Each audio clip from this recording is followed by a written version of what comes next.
잠언 31장 1절부터 18절 말씀을 가지고 함께 은혜 나누고자 합니다. 지난주 말씀에서는 주인의 자리를 차지하는 탐욕스러운 인간들과 하나님 주신 지혜를 따라 살아가는 작은 동물과 하나님이 주시는 힘으로 살아가는 힘센 동물이 비교되었습니다. 탐욕으로 남의 자리를 탐내는 교만한 인간들은 이런 동물들만도 못하다는 뜻입니다. 하나님께서 이루신 것을 자기가 이루었다고 떠드는 인간들도 주인 대신 하나님의 자리를 차지한 것입니다. 심판은 하나님의 몫인데도 말씀을 조금을 안다고 입을 함부로 놀려서 심판하고 정죄하는 자들도 입을 닫으라고 했습니다.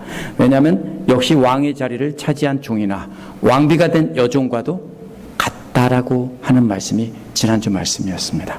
함부로 입을 열지 말고 교만을 깨닫는 순간 즉시 입을 닫으라는 것입니다. 교만한 자들은 남의 코를 잡고 비틀어서라도 자기 마음대로 상대를 조종하려고 합니다. 너 왜 그래 하고서 코를 잡아 비트는데 뭐만 나요? 피만 난다고 했습니다. 피가 뭐예요? 싸우는 거예요. 그렇죠? 그래서 하나님 말씀을 따르지 않는다고 하지만 사실은 자기 자신이 하나님의 자리에 앉아서 사람들의 코를 잡아 비틀면서 왜 내 말을 듣고 따르지 않느냐라고 하는 것입니다. 그러나 결국 코피가 나는 것은 폭동이 일어나고 전쟁이 일어나는 것입니다. 그 말을 끝까지 들을 사람은 아무도 없으니까 그래서 입 닫으라는 거예요. 말하는 게 잘못됐다는 게 아니라 말을 해봤자 뭐만 아파요? 입만 아프고 자기가 하나님만 되는 거고요. 그래서 입을 닫으라고요. 그것이 지난주 말씀이에요. 오늘 말씀은요, 역시 탐욕스러운 인간들이 등장합니다. 여자와 술을 탐하는 왕은 판단력이 흐려져서 탐욕스러운 인간들에게 끌려다니게 된다는 것입니다. 왕에게 여자와 술을 제공하는 인간들도 왕에게서 재물과 권력을 얻으려고 하는 것입니다. 모두가 다 동물만도 못한 사람들입니다. 이와 대조적으로 집안일을 열심히 하는 힘센 아내가 왕을 유혹하는 여인과 비교가 됩니다. 미모의 여인들은 왕을 유혹하여 판단력을 흐리게 하고 왕의 힘을 빼앗아갑니다. 그러나 힘센 아내는 왕에게 큰 힘을 더해주는 사람인 것입니다.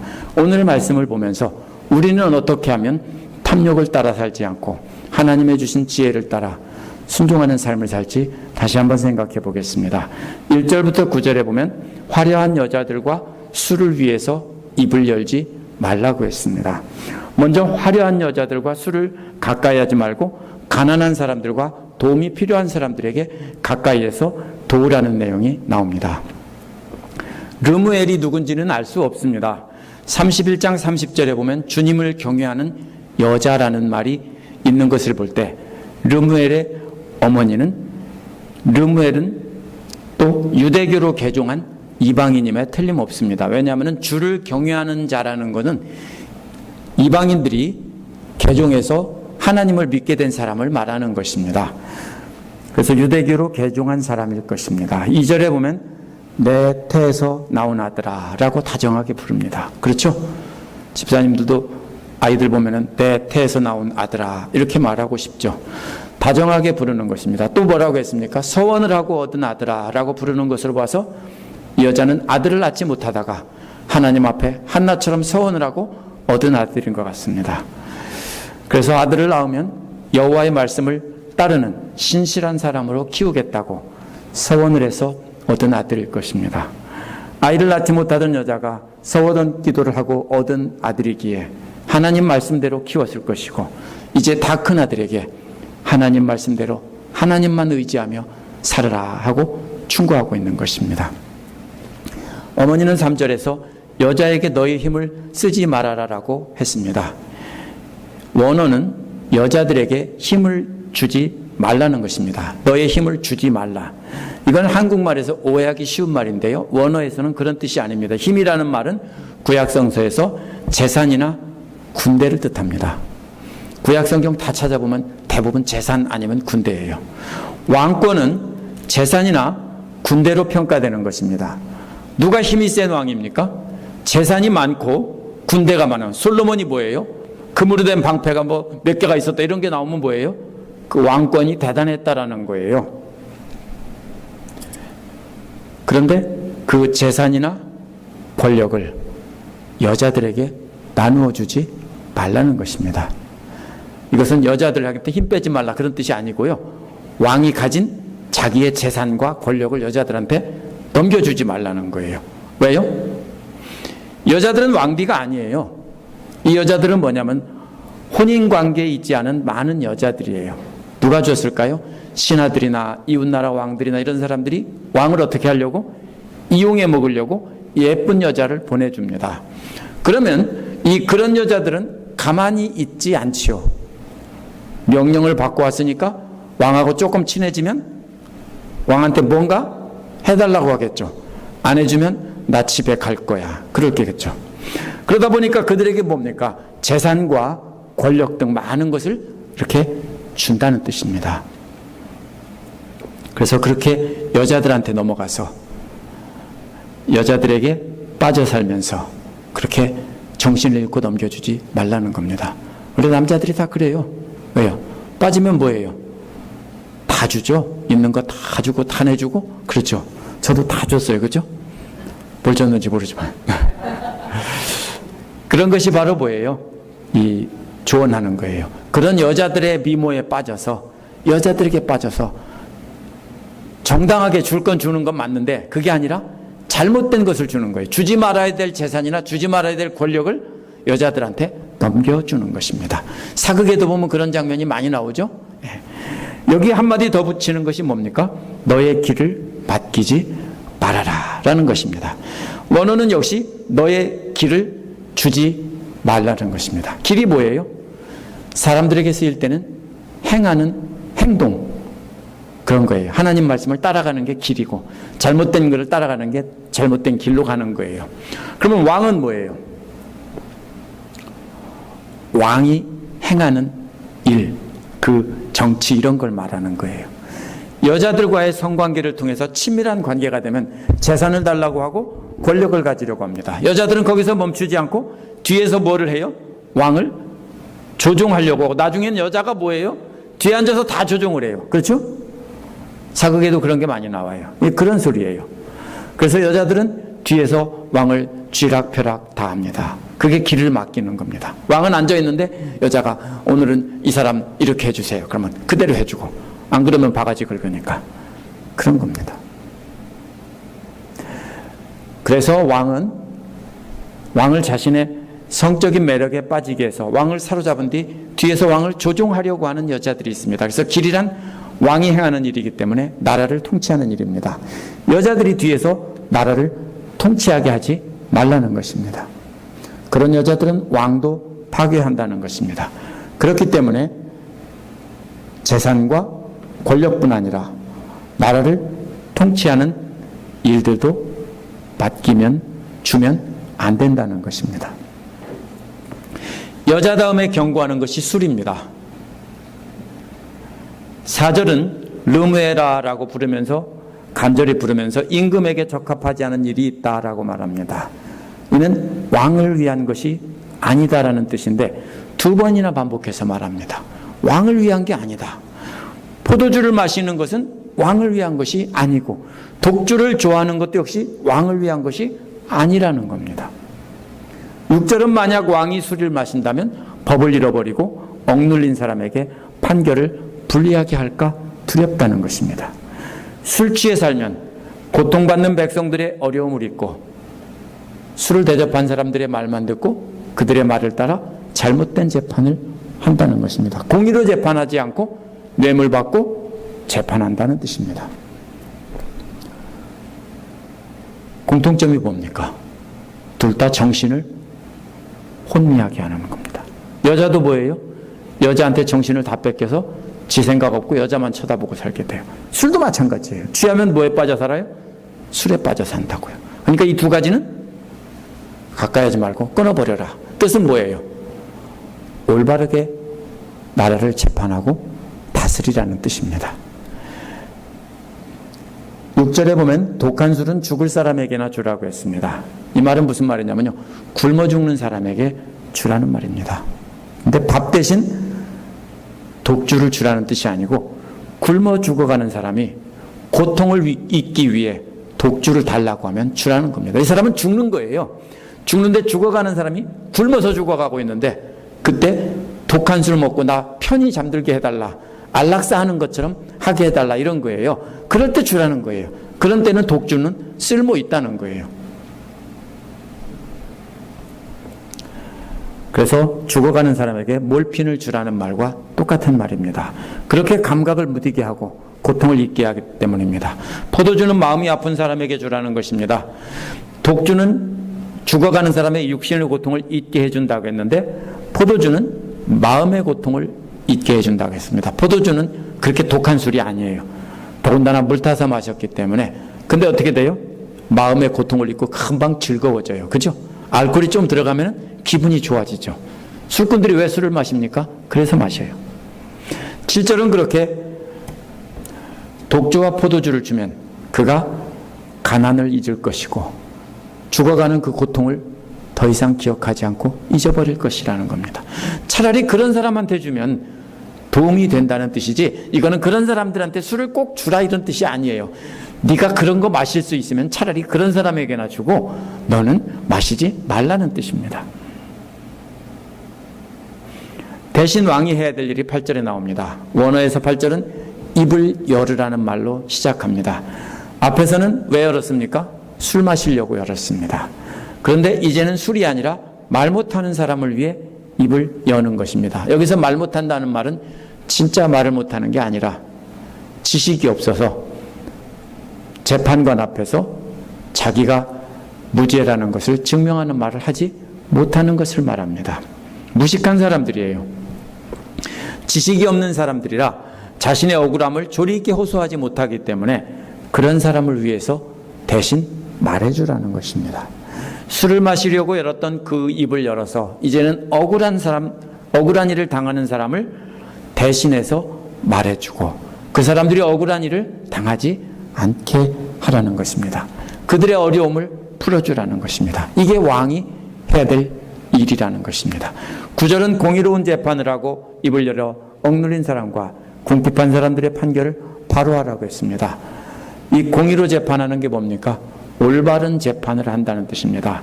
그래서 억눌린 사람은 뭐예요? 남한테 밟히고 눌려있는 사람이에요. 이런 사람들에게 또 궁핍한 사람은 뭐예요? 먹을 것이 없는 사람들이에요. 이런 사람들에게 왜 이렇게 됐습니까? 부자들이 다 뺏어가서 그래요.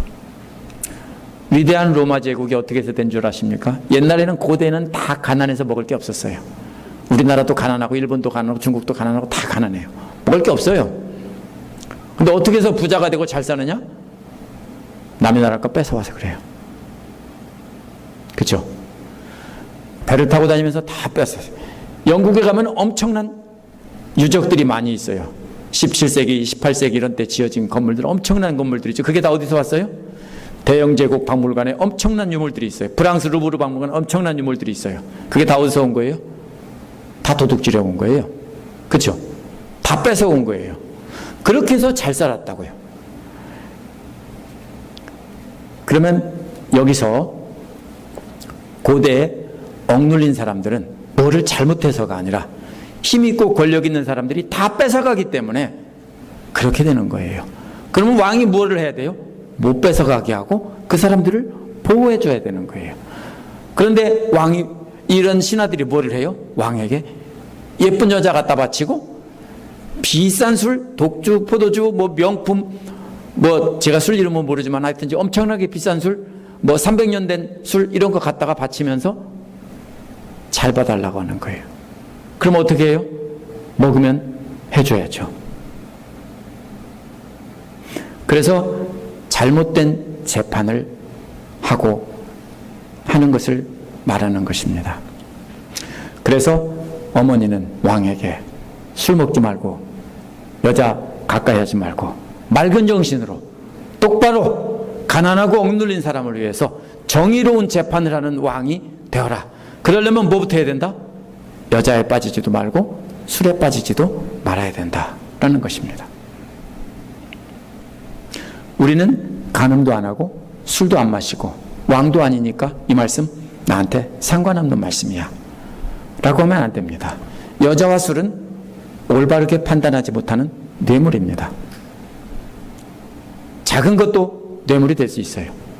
집사님들이 일터에서도 있으세요. 누가 조금 더 잘 봐달라고 누가 조금 더 주면은 옳지 않은 일을 하면은 그것도 다 이 술과 여자와 똑같은 것입니다. 고대 왕들은 힘 있는 자들이 아름다운 여인과 술을 갖다 바쳤고 또 이웃나라 왕들도 그렇게 바쳤습니다. 자신이 원하는 것을 얻기 위해서 그런 것을 바치는 겁니다. 오늘날도 누가 갑자기 $1,000,000를 누가 준다 하면 공짜는 없어요. 그죠? 맞죠? 내가 높은 자리에 있으면 제가 높은 자리에 있으면 주는 사람이 있겠죠. 사랑해서 주는 거하고 뇌물은 달라요. 그죠? 사랑해서 주는 건 아무것도 안 해줘도 그냥 주는 거예요. 그죠? 뇌물은요, 주면 반드시 토해놔야 돼요. 뭔가를. 그래서 이런 것입니다. 오늘날도 우리에게 밥 사주고 선물 사주면서 잘 봐달라고, 옳지 않은 거 잘 해달라고, 그냥 눈 감아달라고 그러면은 그게 바로 포도주와 독주와 여자에 빠지는 것과 똑같은 것입니다. 그래서 나에게 이익이 되는 사람을 좋아하고 가까이 하면 역시 포도주와 독주와 여자에 빠지는 것입니다. 나에게 이익이 되는 사람을 가까이 해서 그들 편에 서서 약한 자를 공격하는 말을 한다면 그것이 바로 술과 여자에 빠져 잘못된 재판을 하는 것입니다. 두 번째로 10절에서 18절은 갑자기 가정을 돌보는 아내를 귀히 여기라는 말이 나옵니다. 엉뚱한 얘기 같죠? 뚝 끊어지니까 그다가도 어떻게 합니까? 완전히 끊어가지고 제목도 붙여놓고 유능한 아내 이렇게 붙여놨죠? 사실은 그렇게 뚝 끊어지는 얘기는 없어요. 성경에. 어떻게 연결될까요? 잘 보면 크게 보면 돼요. 앞에서는 뭐가 나왔어요? 왕의 판단력을 흐려놓는 성적 매력이 넘치는 아주 절세 미인들이 등장했어요. 화려한 왕의 여자들이 등장했어요. 그런데 이번에는 팔을 걷어붙이고 열심히 일하는 농부의 아내가 등장합니다. 시커멓게 탔겠죠? 팔뚝 굵고 다리 굵고 막 그러겠죠? 맨날 일했으니까. 우리나라식으로 말하면 애기 들쳐없고, 그렇죠? 밭을 매는 그런 농부의 아내 같은 모습이에요. 잠언 1장에서는 지혜라는 여인과 음란한 여인을 비교하면서 지혜를 따르라고 했습니다. 이거는 비유입니다. 그런데 잠언 31장에서도 두 여자가 나옵니다. 한 여자는 아름답고 화려한 여인인데 왕을 꼬이려고 사람들이, 힘 있는 사람들이 준 그런 여인입니다. 그런데 반대로 지혜로운 아내는 열심히 일하며 가정을 돌보는 그런 모습이 비교됩니다. 10절에 유능한 아내라는 말은 원어에서는 힘센 아내라는 뜻이에요. 새 번역은 유능하다고 번역했으면 힘센 것과 유능하다는 조금 통할 수 있어요. 근데 개역개정은 현숙하다고 번역했는데 이거는 완전히 동떨어진 번역이에요. 이 말은 힘세다는 뜻이에요. 밭일 잘한다는 뜻이에요. 땅 잘 파고요, 옷감 잘 짜고 무거운 것 잘 들고 일 잘한다는 소리예요. 옛날에 누구를 좋은 며느리라고 했어요? 일 잘하는 며느리가 최고 며느리예요. 그렇죠? 애 잘 낳고 일 잘하면 훌륭한 며느리, 맞죠?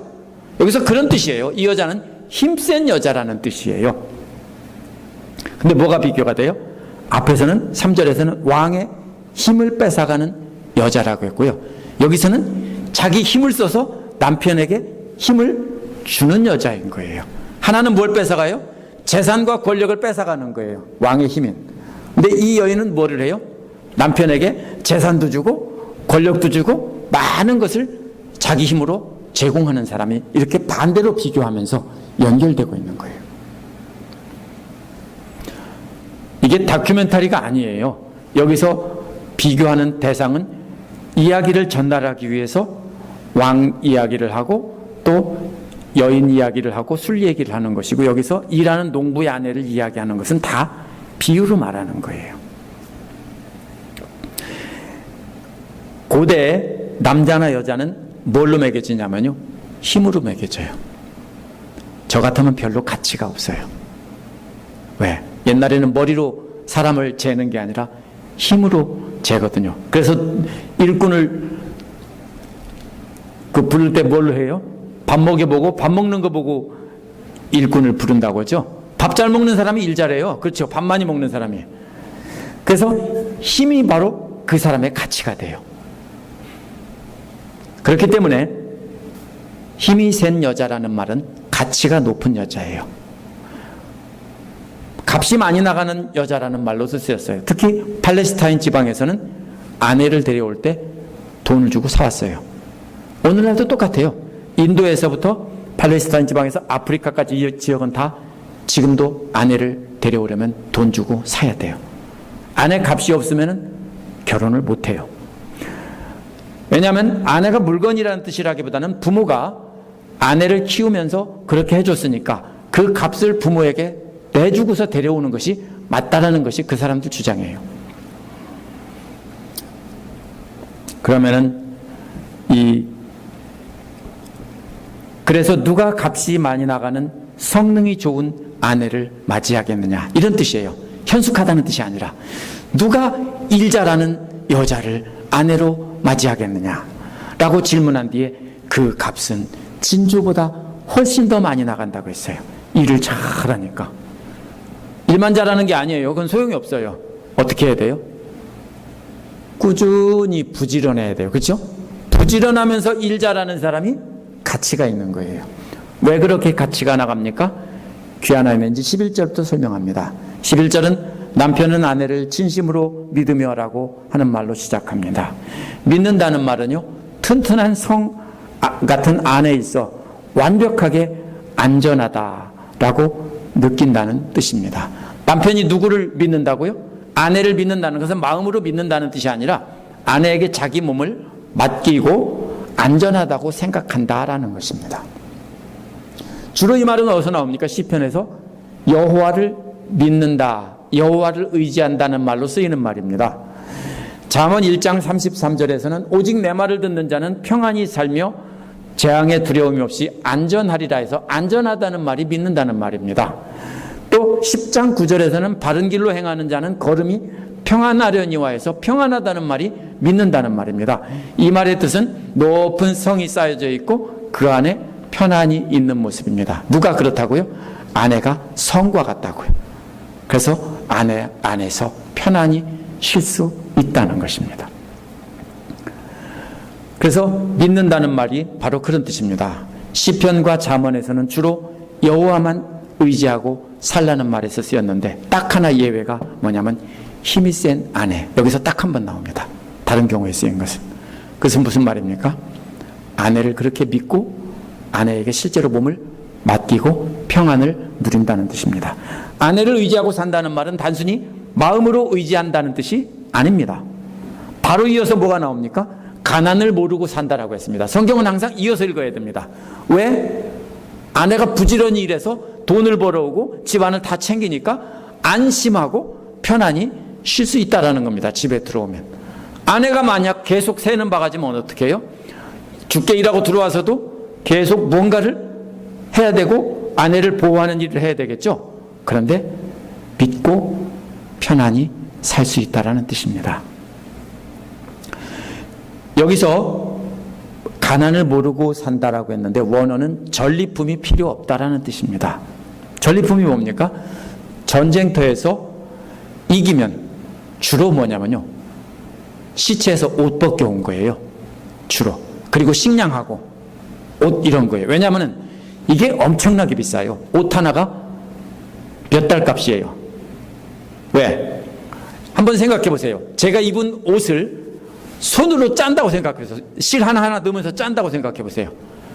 그러면은 몇 달 일해야 되는 거예요. 무슨 말씀인지 아시죠? 그래서 이 옷이 엄청나게 비쌌어요. 그래서 예수님도 돌아가실 때 그 옷을 찢어 나누고 하는 것도 바로 그런 거예요. 옷감이 엄청나게 비싸니까. 그래서 고대의 전리품의 가장 귀중한 것은 음식과 옷과 귀중품인데 그 중에서 가장 큰 것은 옷이에요. 옷, 음식과 옷. 근데 그런 것을 어느 나라나 다 부족했어요.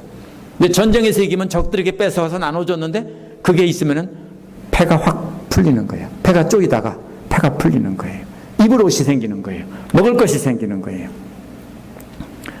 그래서 고대 로마 제국의 풍요도 바로 다른 나라에서 뺏어온 것입니다. 고대 여인들은 동양이나 서양이나 다 옷감을 짜고 농사일을 했습니다. 그러면 건강하고 힘이 셀 뿐 아니라 부지런해서 남편에게 경제적으로 큰 도움을 주는 여자를 바로 여기서는 말하는 겁니다. 그냥 마음 편하게 해주는 여자, 내가 믿을 수 있는 여자, 이런 게 아니라 경제적으로 집안을 뒷받침해줘서 남자가 마음대로 일하고 돌아와서 이렇게 살 수 있는 그런 여자라는 뜻이에요.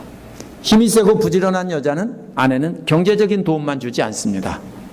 그러니까 앞에서 아름다운 여자들은 뭐예요? 꽃뱀이에요. 그렇죠? 오늘날로 말하면 어떻게 해요? 다 뺏어가요. 근데 이 여자는 꽃뱀이 아니라 거꾸로 어떻게 해요? 남편의 주머니에다가 5만 원짜리, 아니 100불짜리, 미국이니까 100불짜리라고 합시다. 100불짜리 지폐 빳빳한 걸로 10장씩 항상 채워놓고 또 세보고 빠지면 또 채워주고, 뭐 그런 식이라고요. 힘을 준다는 것이 바로 그런 뜻이에요.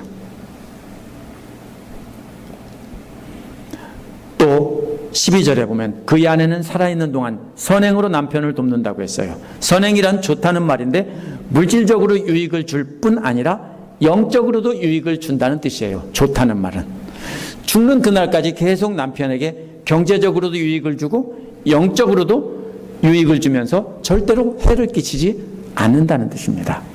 3절에 나온 아름다운 여자들은 남자를 유혹해서 다 뺏어가는데 이 시커멓게 타고 정말로 그을린 일만 하는 이 여자는 그렇게 해준다고요.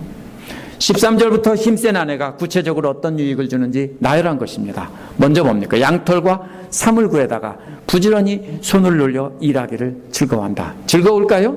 지겹죠. 힘들죠. 근데 왜 즐거워해요? 사랑하는 남편과 아이들을 먹이고 입힐 걸 생각하니까 즐거운 거예요.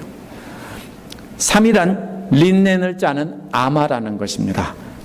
아마씨 드시죠? 그게 또 동물의 털과 식물의 섬유를 구해다가 부지런히 섬유를 짜서 그걸로 경제적인 유익을 준다는 뜻입니다. 또 14절은 상인의 배와 같이 먼 곳에 가서 먹거리를 구해오기도 한다라고 했습니다. 그러면 옷감을 짜면은 들고 나가서 팔아야죠. 그래서 먼 곳에 그것을 지고 나가서 팔아가지고 뭘 사와요? 식구들 먹을 식량이나 뭐 필요한 것을 사가지고 돌아옵니다. 우리 어머니들 시대만 해도 그랬어요. 길쌈을 해가지고 못이나 삼배 같은 거 짜서 비단 같은 거 짜서 그거 들고 나가서 팔아왔어요. 제가 우리 숙모님이 처음 결혼해서 우리 집에서 함께 살았는데 그때 건너방에 뭐가 있었냐면 배틀이 있었어요. 그래서 한산 모씨가 바로 그 서천 근방에서 나오는데 그 모시를 짜는 일을 하셨어요. 그럼 하루 종일 달그닥 짜요. 그럼 그 모시끈 이빨로 훑어가지고서 실을 만드는 것을 어려서 봤어요. 그럼 그 남은 걸로 꽈가지고 저 팽이끈 만들어주고 하셨어요. 우리 어머니 시대만 해도 다 그렇게 살았어요. 모시 짜면서 이렇게 살았다고요. 그래서 그걸 팔아가지고 돈을 벌었습니다. 그런데 보통 양털로 짠 옷 한 벌을 사려면 2달 품삯이고 리넨으로 짠 옷은 1달 반 품삯이었다고 합니다. 이스라엘에서 실제 역사 기록입니다. 그 정도 시간이 걸려야 짜기 때문입니다. 멀리 가서 그걸로 식량을 사서 운반해 오니까 상인의 배와 같도다 라고 한 것입니다. 그러나 식량만 구해오는 것이 아닙니다. 15절에 보면 날이 밝기도 전에 일어나서 식구들에게 음식을 만들어준다고 했습니다. 음식을 만들어준다는 말은 먹잇감을 준다는 뜻입니다.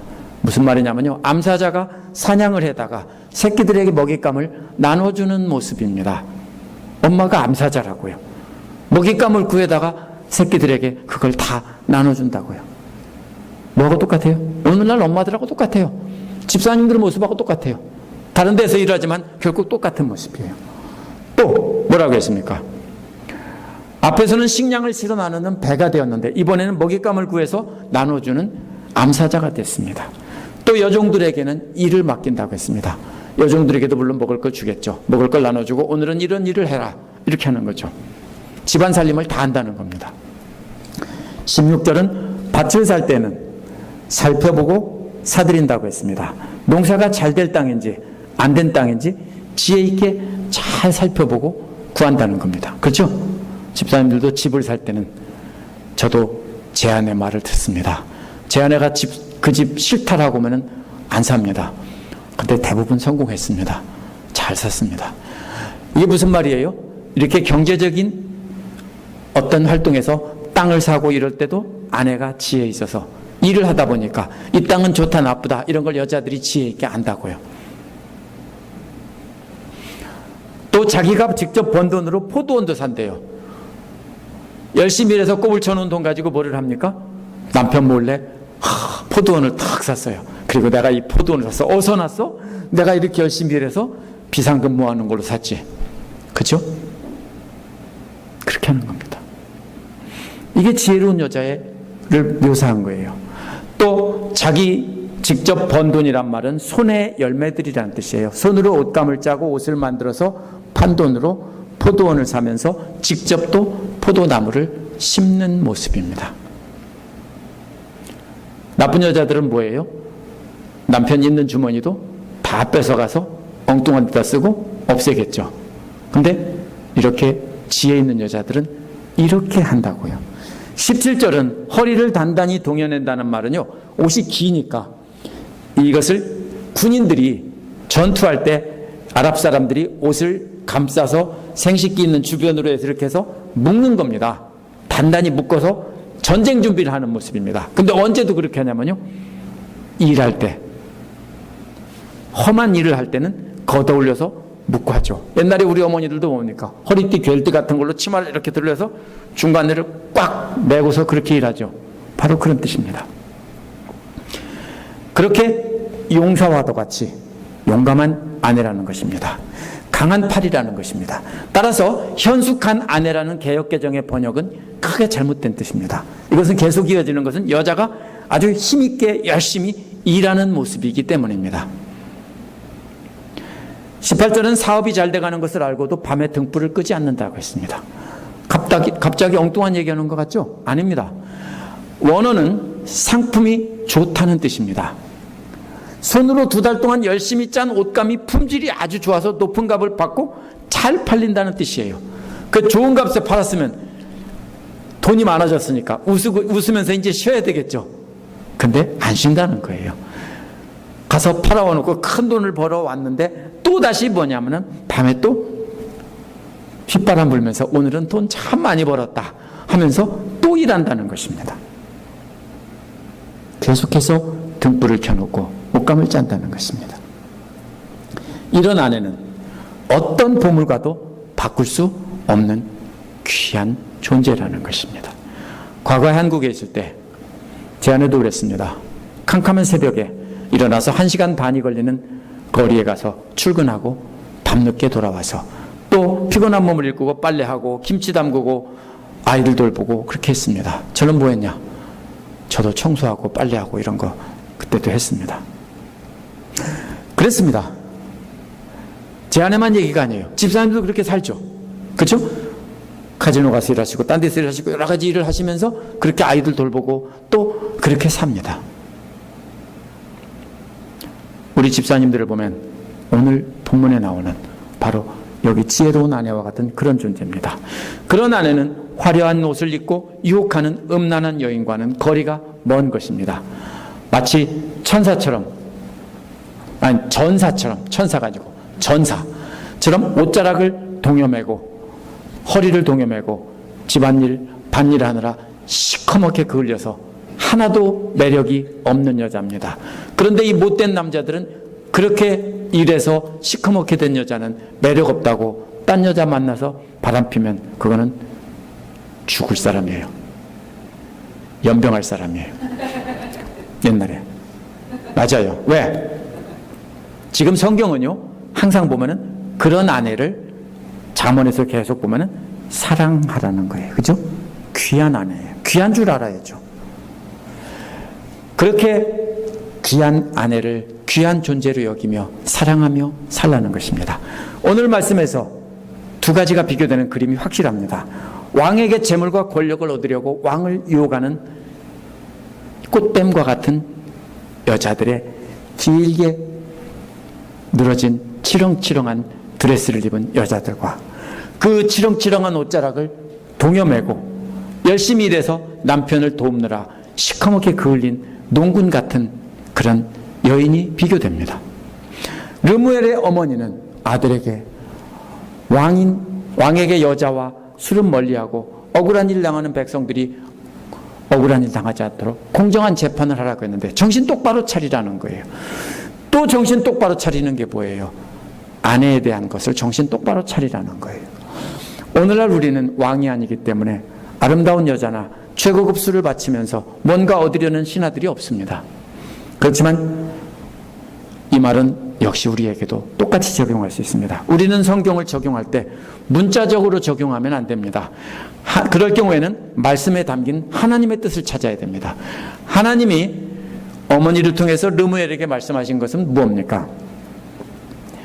이것은 바로 여자와 술을 멀리하고 올바른 재판을 하라는 말씀은 자신들에게 이익을 위해서 친절을 베푸는 사람은 멀리하라는 뜻입니다. 그렇죠? 이 여자, 술 이런 거 다 누가 줬어요? 이익을 얻으려고 주는 것입니다.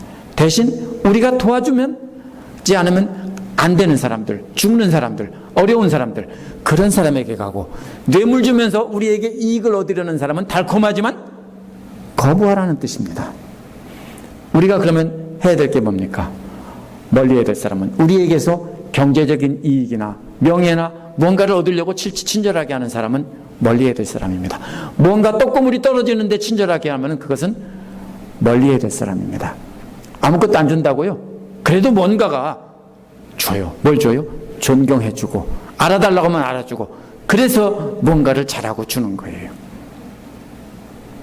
그런 사람들은 우리가 멀리해야 되고, 하나님의 지혜가 없다면 나한테 잘하는 사람이면 무조건 좋은 사람이야. 아, 누구 집사님 참 너무 좋아 이래요. 왜 좋아요? 나한테 이런 것도 주고 이런 것도 주고 이렇게도 주고 나한테 잘하니까 좋아. 잘 봐야 돼요. 그게 왜 주는지 잘 생각해 봐야 돼요.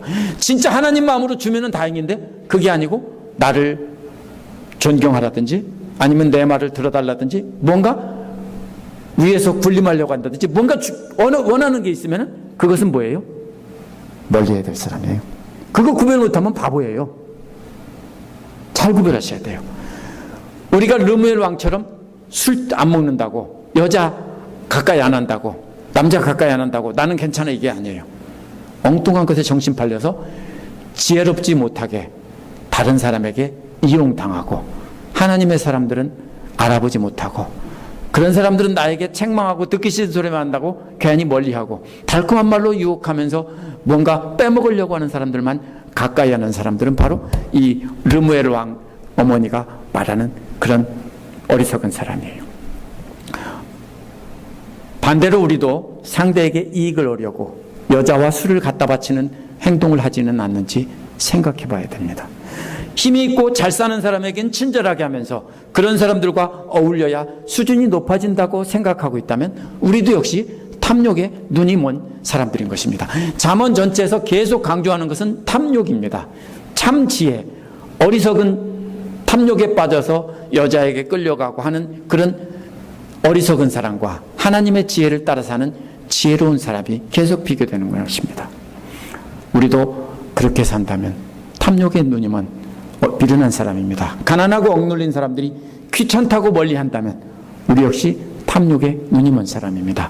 잠언의 기록자는 내게 도움을 주는 것 같이 보이는 사람들은 멀리하고, 내게 도움을 줄 수 없는 사람에게 그들 편에 서라는 것입니다. 예수님께서도 뭐라고 했습니까? 마태복음 14장 누가복음 14장 12절에서 14절에 보면 되갚을 수 없는 사람들을 잔치에 있는 사람을 초대하지 말고 갚을 능력이 없는 사람을 초대해서 잔치를 베풀라고 했습니다. 왜요? 갚을 능력이 있는 사람한테 베풀면 그들이 나한테 뭔가 해주려고 하고 나도 그들한테 뭔가 바라고 해주는 거죠. 근데 아무것도 해줄 수 없는 사람에게 주면은 그거는 받을 게 없어요. 그러면 누가 주신다고요? 하나님께서 갚아주신다고요. 지금 우리가 베풀고 아무것도 못 받아요. 욕만 먹어요. 누가 갚아주세요? 하나님이 갚아주신다고요. 나한테 바로 갚아주고 나한테 고맙다고 하고 나한테 다른 이익을 주는 사람은요, 손해보는 장사예요. 왜? 하나님 앞에 가서 받을 게 없고 땅에서도 그런 사람한테는 이용만 당하고 손해만 봐요. 그 소리예요. 그러므로 우리는 가난한 사람들, 억눌린 사람들, 힘없는 사람들의 친구가 돼주고 그들의 입이 돼주고 귀가 돼줘서 살아야 된다는 거예요. 그것이 지혜 있는 삶이고 잠언 전체의 요약입니다. 둘째로 나온 것이 힘이 센 아내가 진짜 보물이라고 했습니다. 미련한 자들은 탐욕에 이끌려서 아름다운 여인들을 뭐라고 합니까? 가까이 하고 삽니다. 이게 무슨 소리입니까? 지혜로운 자는 그런 외모를 보지 않고 세상 보물보다 귀한 아내를 가까이 하며 사랑하며 살아간다는 것입니다. 오늘 본문에 나온 힘센 아내는 온 힘 다해 부지런히 일해서 남편의 안식처가 돼주고 보호막이 돼준다는 거예요. 그러한 아내의 친절이 진짜 친절이라는 것입니다. 그러면 미련한 사람들은 자기에게 듣기 좋은 말을 하고 자신에게 필요한 것을 주는 사람을 좋은 사람이라고 생각합니다. 마치 자신에게 빵 사주고 사탕 사주면 착한 어린이라고 생각하는 초등학교 어린이와 똑같습니다. 잘 생각해 보세요. 초등학교 어린이들을 어린이회 시킬 때요, 착한 어린이 뽑으라고 하면요, 100이면 100 다 누구를 뽑냐면요, 누가 빵 사줬어요, 누가 사탕 사줬어요, 이렇게 얘기해요. 그 아이들 기준은 나한테 잘해주는 사람이 착한 어린이에요. 집사님들 어때요? 제가 집사님들 말씀 듣다 보면 누구 집사님 참 좋아하면요, 나한테 친절하게 잘한다고 좋다고, 나한테 이익을 준다고 좋다고 하는 경우가 참 많아요. 그럼 뭐예요? 대부분 어리석은 사람일 때가 많은 거예요. 우리는 분별할 수 있는 지혜가 필요해요. 탐욕에 끌려서 거짓된 친절을 베푸는 사람은 분명히 구별하고 멀리해야 됩니다. 힘센 아내와 같이 진정으로 사랑하며 자신을 지켜주려는 사람은 가까이 해야 하는 것입니다. 이것이 오늘 말씀에 주시는 지혜입니다. 함께 기도하시겠습니다.